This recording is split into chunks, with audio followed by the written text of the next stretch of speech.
Hi DSST families, and thank you so much for tuning in to our 2026-2027 FAFSA demo. My name is Maria Finan, Senior Manager of College Success here at DSST Public Schools. Today, we'll be walking through the student and the parent process for submitting the 2026-2027 FAFSA.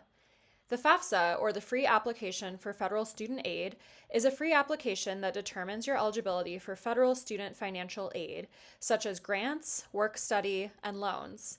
It is also used by states and colleges to award their own financial aid packages. Completing the FAFSA is a crucial step in financing college and is used to evaluate eligibility for various aid programs, including Pell Grants and federal student loans.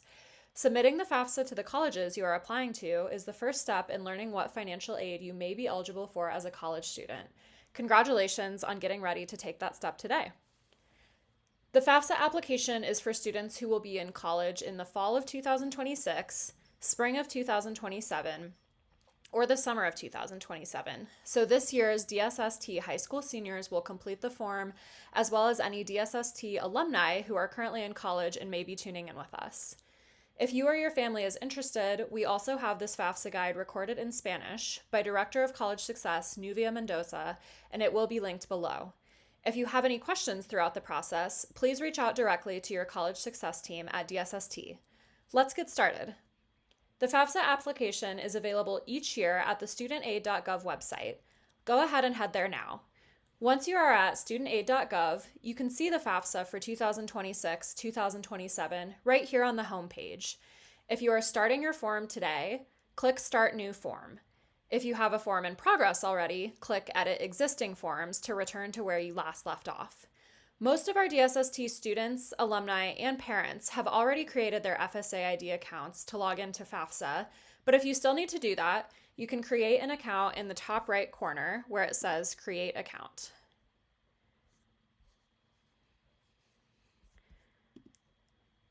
Let's get started with a new FAFSA.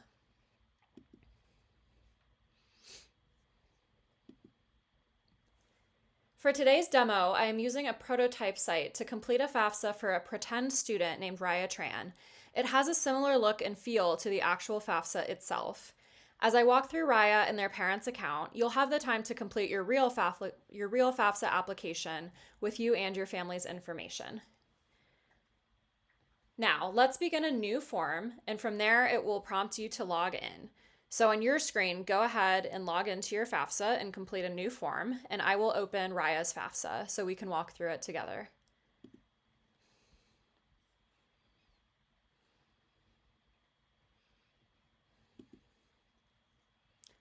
I'm going to go log in as our student Raya, who is doing the FAFSA as a brand new first-time student. So you can see here, after she's logged in, she'll have the option to start a new form. You can also head here to edit any existing forms. If you are a contributor and you're accepting an invitation to join a FAFSA, you can do so here as well. It is going to prompt you to indicate who you are as starting the FAFSA, whether you're a student or a parent. You can start from either the student or the parent side, but DSST's advice is to start the FAFSA as a student. It's the most streamlined and straightforward way to begin the form, and after all, it is the student's FAFSA. Let's dive in and start the form as Raya, our pretend student.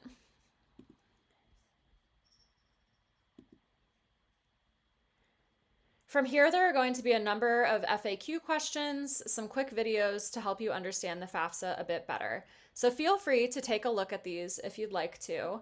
We're not going to look at them today, but I do want to highlight what you might need to get ready to fill out the form.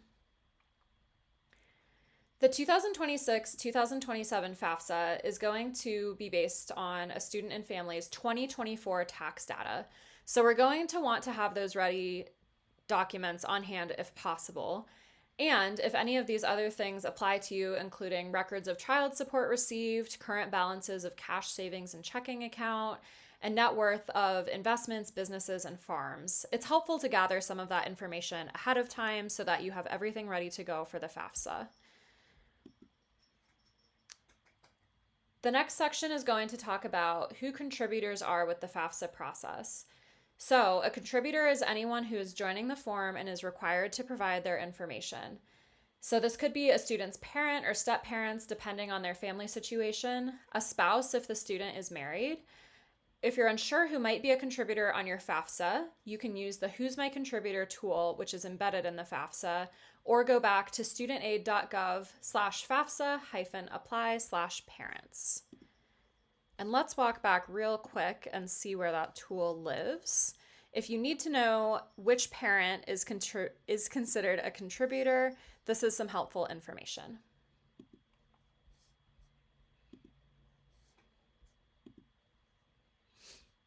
A few things to note before we start the application. Completing the FAFSA should only take about 30 minutes to complete or even less. Every single individual who provides their information on the FAFSA will need to provide consent and approval for any relevant tax information to be transferred automatically from the IRS. Last but not least, after you submit your FAFSA, it will be processed in just a few business days. From there, you'll be able to receive an official update that the form has been processed via email, as well as a notification of your student aid index. That number is a number that financial aid administrators use to determine your financial aid eligibility at each college you apply to. Once a school has your official FAFSA and you've been admitted, that's also key. They will then be able to work on issuing you your financial aid award offers. All right, let's jump in.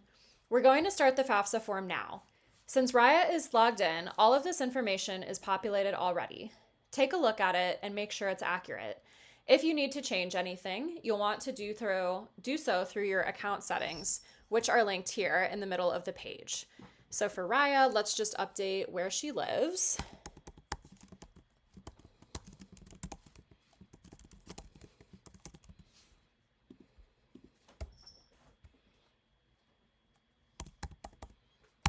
And we'll hit continue. Next, we are going to indicate the student's state of residence. This is typically where the student lives when they're not attending school. For our DSST students and alumni watching, if you were born in Colorado, you will use your birth month and year. Otherwise, you can indicate the approximate date that you moved to Colorado.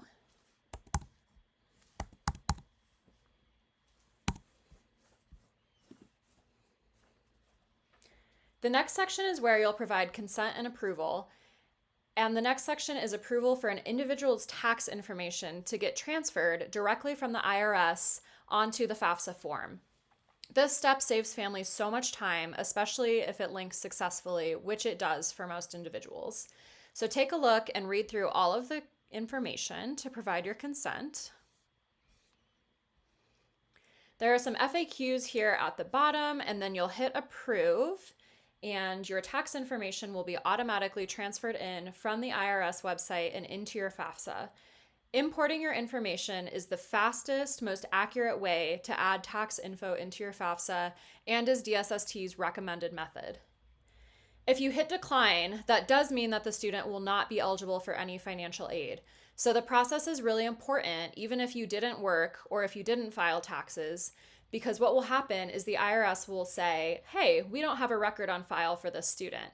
And if that matches, if you didn't work or file taxes in 2024, that's all we need to do. You'll get a notice here if your information is securely and successfully imported, and it looks like it was for Raya, and we'll see that success message.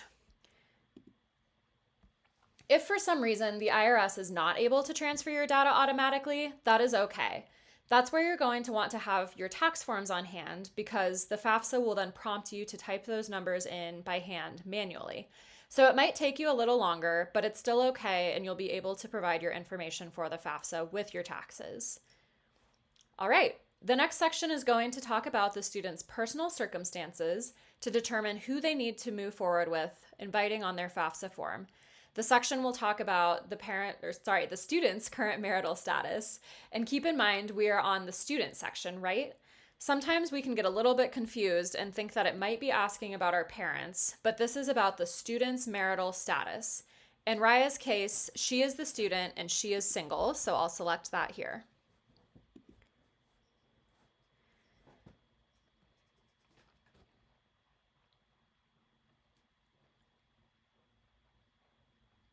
Next, we'll indicate the student's college or career plans for the 2026-2027 school year. Will they be a first year, a sophomore, junior, or beyond, or are they working on a master's or a doctoral program, as some of our alumni might be? If you're a brand new student headed to college for the first time next fall, you'll mark first year freshman. And of course, as you're moving through the financial aid process from one year to the next, these questions will likely be updated as you move on. If you're a DSST alumni watching this, just indicate what your level will be in the 2026-2027 school year next year. Next, when the student starts the 2026-2027 school year, will they already have their first bachelor's degree? Yes or no? For most of our students, you have not graduated with college from a bachelor's degree, so you're going to mark no, and we'll move on from here.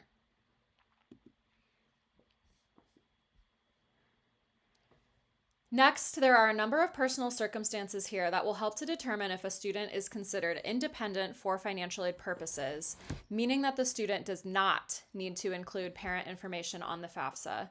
Typically, students that are under the age of 24, unless they meet one of these other exemptions, do need to include their parent information on the form. So we've got a couple of options here. If the student is serving on active duty with the armed forces, if they're a military veteran, if the student has a child of their own or other people who live with them and receive more than half of their financial support, or have any time since the student turned 13, were an orphan, a ward of a court, or they were in foster care, or a legal guardianship with someone other than their parent or step-parent, indicate that here. All of these situations would have court paperwork involved. They would have to be determined by a court in their state of residence. I know sometimes students are confused by the legal guardianship question, but this would be if a court determined someone other than your parent or step-parent was your legal guardian. But none of these apply. If none of these apply, check that box and move on from here. The next question is referring to student homelessness. So, on or after July 1st of 2025, was the student unaccompanied and either homeless or self-supporting and at risk of being homeless? Yes or no?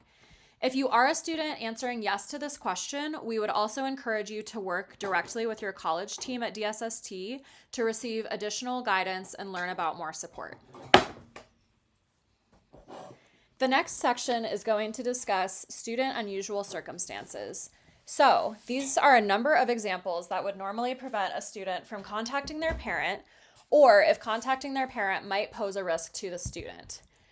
A student may be in this scenario if they are in an abusive or a threatening environment, if they've been abandoned or estranged from their parents, if they have refugee status, have experienced human trafficking, perhaps parents are incarcerated, or if contact with the parents would be a risk, or a student may be unable to locate their parents. If you are in one of these situations, you would mark yes here. Then you'll likely want to follow up with the financial aid offices that you are sending your FAFSA to discuss this further because they may need to talk through some of your options. These are not all of the examples, but these are some of the more common ones.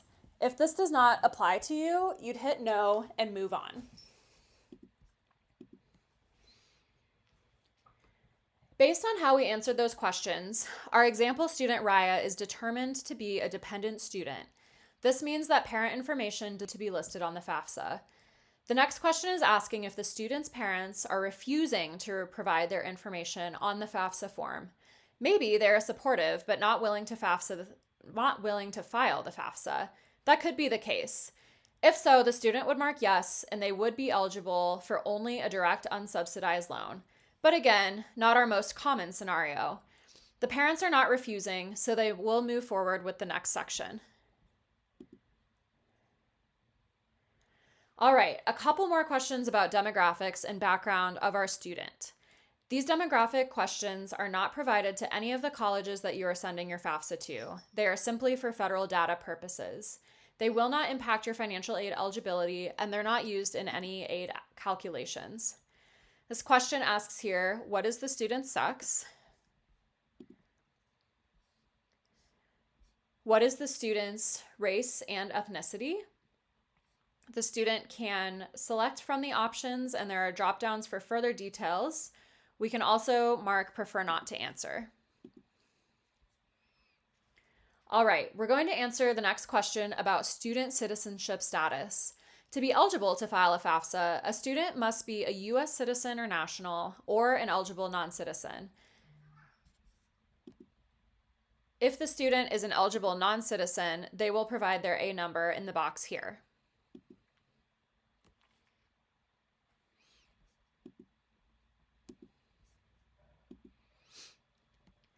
The next question asks about the education status of the student's parents.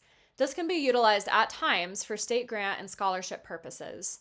So, did neither parent attend college? Did one or both attend but not finish?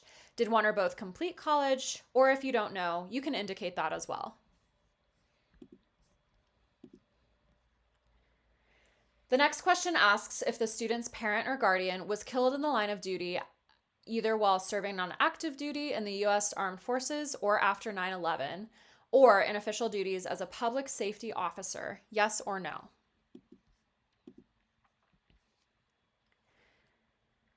The next question indicates high school completion status. When the student starts college for 26-27, will they have their high school diploma or a state recognized high school equivalent like a GED? Were they homeschooled or none of the above?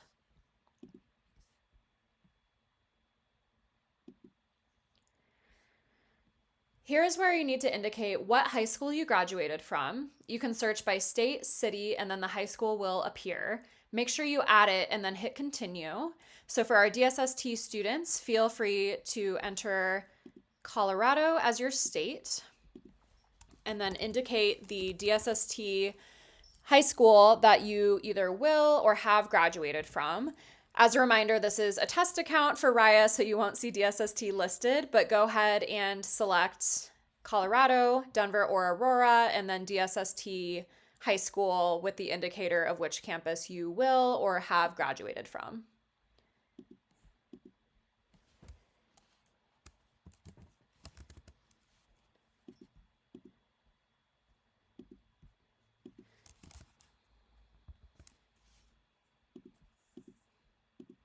Okay, this is our test high school. Bellin High is where Raya graduated from. Again, please indicate the DSST high school that you will or have graduated from and hit continue. And then this will just verify that the information is correct and we'll move on. The next section is going to ask about student finances. What if you have special financial circumstances? The FAFSA requires 2024 tax information from students and or parents or spouses. At times, things can change from one year to the next. Maybe a parent has experienced a job loss or a change, something that makes the income on FAFSA not reflective of their current financial situation. You'll still have to indicate your 2024 information on the form, but you're welcome to follow up with the financial aid office of the school you're attending or plan to go to next year to let them know about the change in either the student or the parent circumstances, and they'll walk you through the next steps for any potential reconsideration of income. So let's go ahead and hit continue.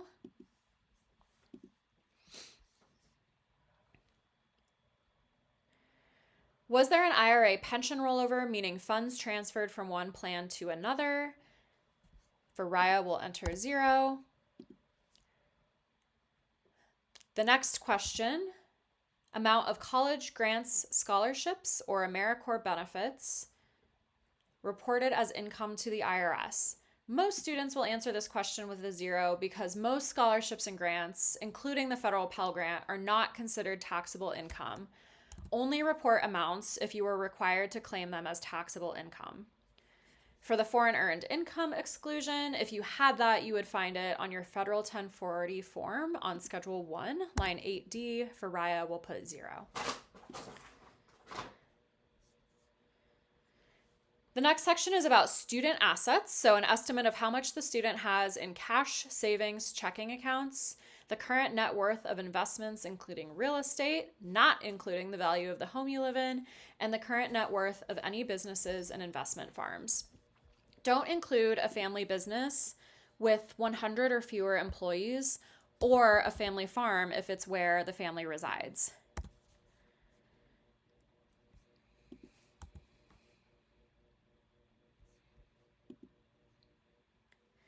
For the next section, we'll be adding our colleges and career schools. This is where you're going to indicate where you want to send the FAFSA form. You can search by state or enter a school code. So I'll show an example. So let's search. Again, remembering that this is just a test form, so the schools reflected here are not fully encompassing of what you'll see on the actual FAFSA form, but we want our DSST students to take time to pause now and add all of the colleges that you think you will apply to for next year that you want your FAFSA to be sent to, or for our DSST alumni, indicating the college that you'll be at next year. You can search here by state or school code. So I showed the example searching by state, and I'll come back to that shortly. But you can also enter the federal school code for your school's financial aid office if you know it. For example, CU Denver's federal school code is 004508. You would hit search. And again, because this is a test profile, we're just seeing a few schools, but if you know your school's federal school code, go ahead and add those now. So I'll select a few schools for Raya.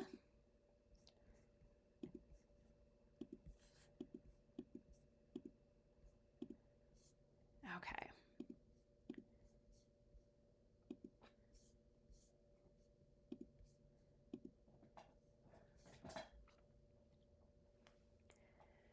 And then just keep in mind, some states require that you list an in-state school to be considered for state aid, but go ahead and make your selections now.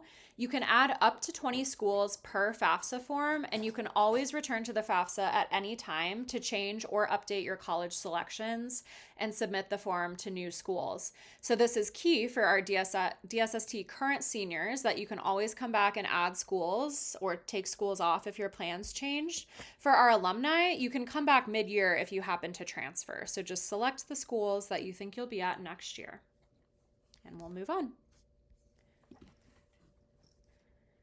Next, we invite a parent as a contributor. Sometimes it can be confusing which parent to invite, especially in the cases of divorce or separation. There's a tool in the FAFSA to help determine which parent's information to include. It depends on who provided more financial support in the past 12 months, or if you feel that's equal, who has the greater income or assets. What I just clicked on is the who counts as a parent on the FAFSA form, so you can use this tool to determine who you should be including. And if you know, we'll go ahead and hit continue. Once you identify that parent, the student only needs to invite that parent. If the parent has remarried, the step-parent's information will be required as well. As a new feature this year, we now only need the parent's email address to invite them to the FAFSA form, not having their social security number, date of birth, or address like last year. We just need the email. So we'll go ahead and invite Raya's parent.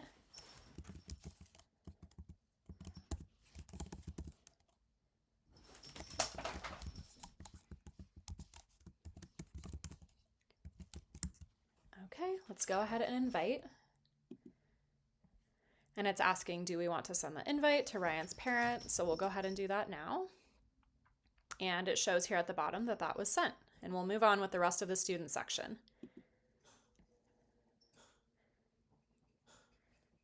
After sending the invite, the parent will receive an email and can join the FAFSA via link or code. We'll come back to that shortly.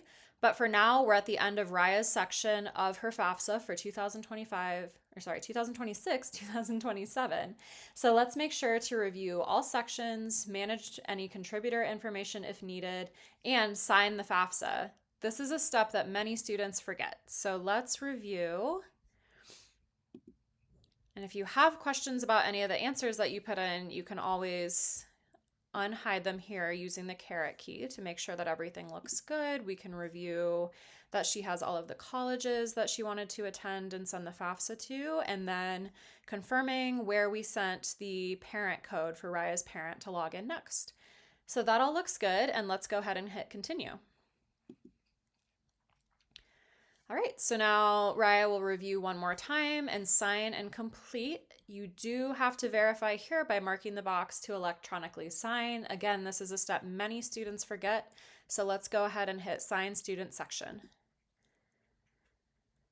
All right, and now it says pending submission and check with your contributor. So we're moving on to the parent side of the FAFSA, and it's reminding us that because Raya is a dependent student, her form won't fully be submitted until her contributor fills out the parent side and signs it.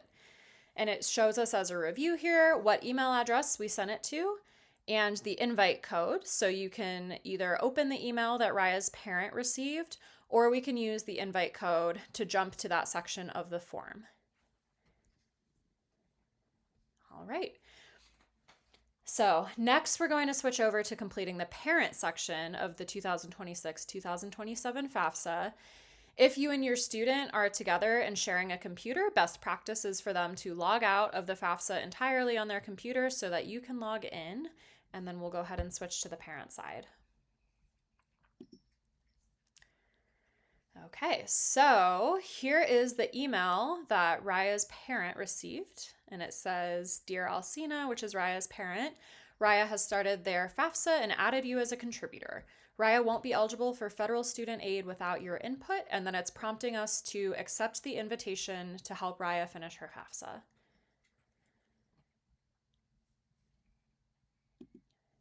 All right. Many parents watching this may have already created their FSA IDs in advance, but just as a reminder, if you are a parent needing to create an FSA ID account for the very first time, you can pause now and create an account back on studentaid.gov. Moving on, parents will also need to give consent for that IRS data transfer, even if they didn't file taxes in 2024. So let's go ahead and log in. And it's showing the invitation code, so we are accepting that to jump to Raya's FAFSA and accept. All right, and same kind of debrief questions about the FAFSA form.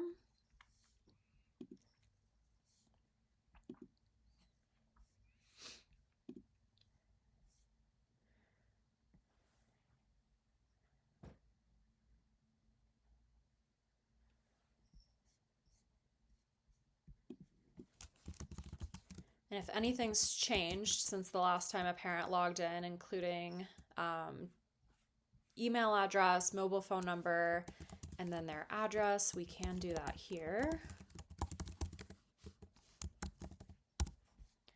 Hit continue.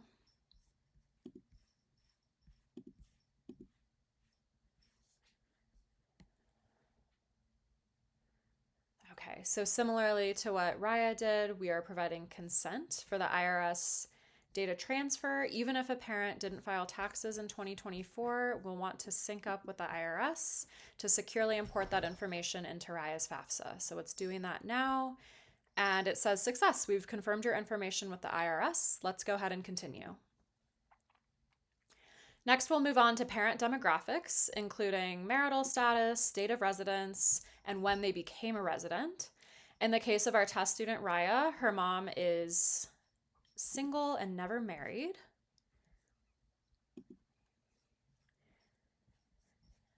And she lives in Colorado.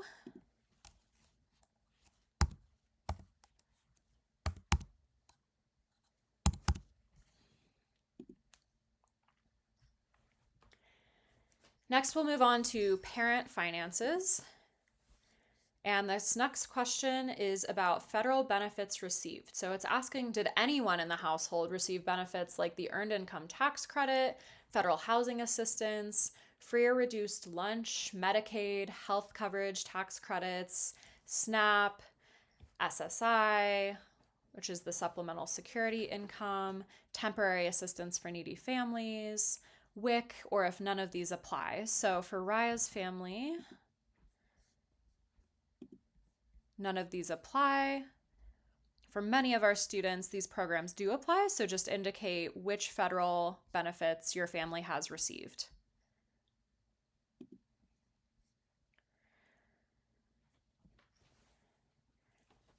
Next, we'll update the household size if it's changed since 2024. For example, if there's a new child in the household or if a dependent moved out.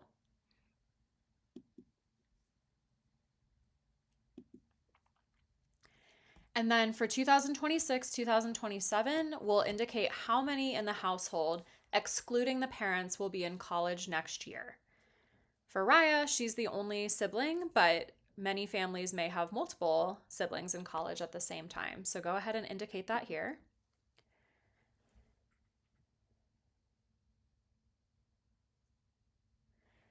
Next, we'll add that same additional tax information, including IRA pensions or rollovers, taxable grants or scholarships, foreign income exclusions. If none apply, go ahead and enter 0.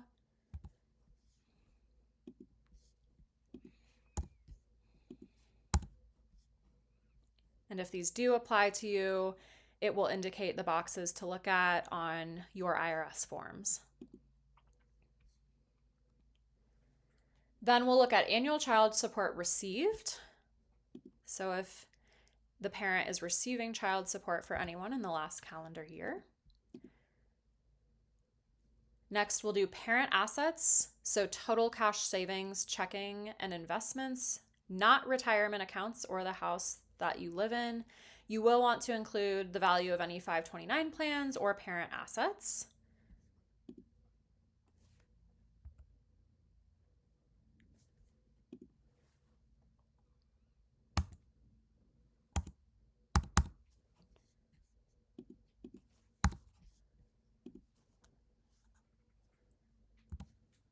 And then for businesses, do not include the value of a family-owned business with less than 100 employees or a farm where you live.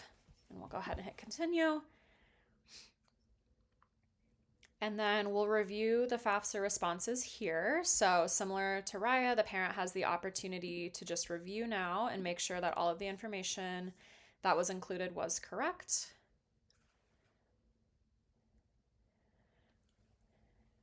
As a reminder here, if your family situation is that a parent has remarried and filed taxes separately, the spouse will also need to be invited as a contributor, which the FAFSA will automatically prompt you to do after these next few screens. Once all contributors have completed their sections and signed, the FAFSA is complete. So let's hit continue here. And Raya's parent will go ahead and electronically sign the parent section of the FAFSA on behalf of Raya Tran. And it says, congratulations, the FAFSA form is complete for Raya, and it shows our completion date of today, October 24th, 2025. And these are the steps that happen next. So let's talk through the next steps after Raya's parent, Alcina, signed her form. The student will receive an email confirming that the parent finished their section and that the FAFSA is complete. The student will then receive a FAFSA submission summary, which shows an eligibility overview, the answers they submitted on their FAFSA form, which schools they submitted the FAFSA to, and any next steps. So let's take a look at an example of what that FAFSA submission summary looks like on Raya's end once this was complete. Okay. So if you're doing this now and you're the student, you can log back into your FAFSA. You likely got an email from FAFSA directly saying that your parent had signed off on the form and that the form was complete, or indicating that there might be other contributors still working on their sections. You can also log back into your FAFSA portal, so go ahead and log back in now. We're back on Raya's side where it shows student Raya Tran, the day that the application was received, and the day that the application was processed.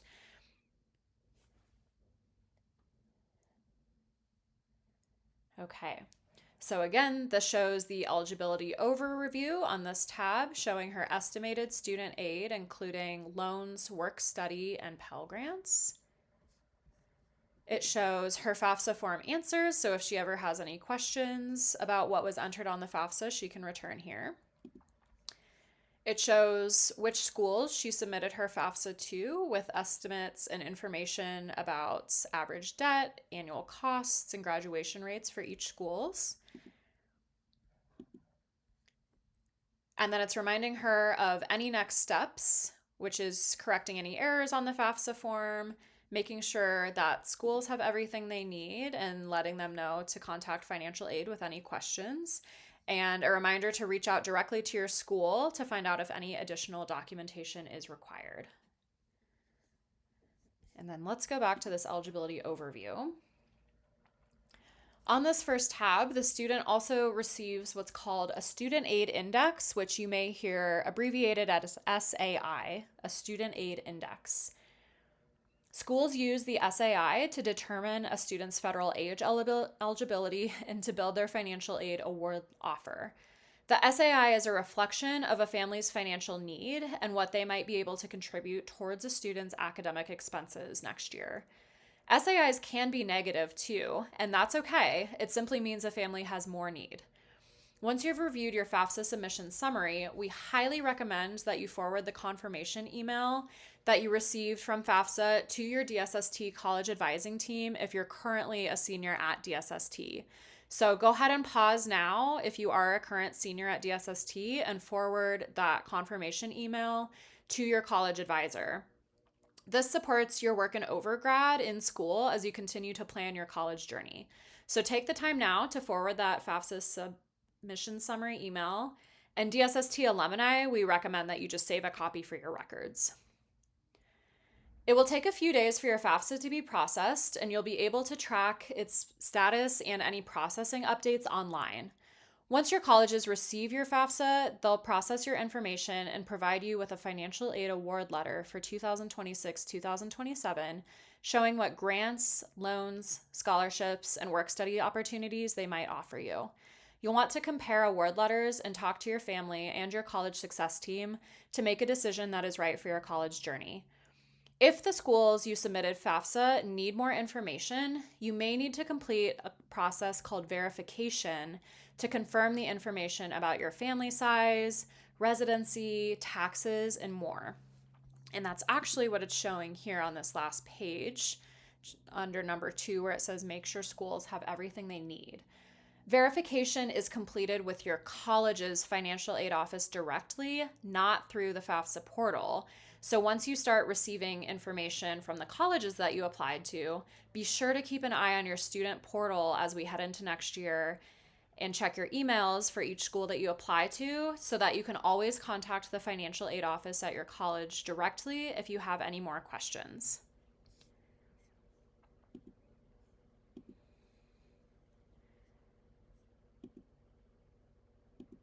All right. So I'm going to take us back to the homepage now that we have successfully completed Raya's FAFSA. Thank you so much for tuning in to this demo for the 2026-2027 FAFSA with DSST Public Schools. We hope this was helpful and gives you the confidence you need to file the form with your family. You can return to this video at any time, and as a reminder, a link to our Spanish recording and resources will be available. If you have any questions about submitting the form or next steps, do not hesitate to reach out to the College Success Team at your DSST high school. Congratulations on submitting the FAFSA and on taking the next steps towards your college success.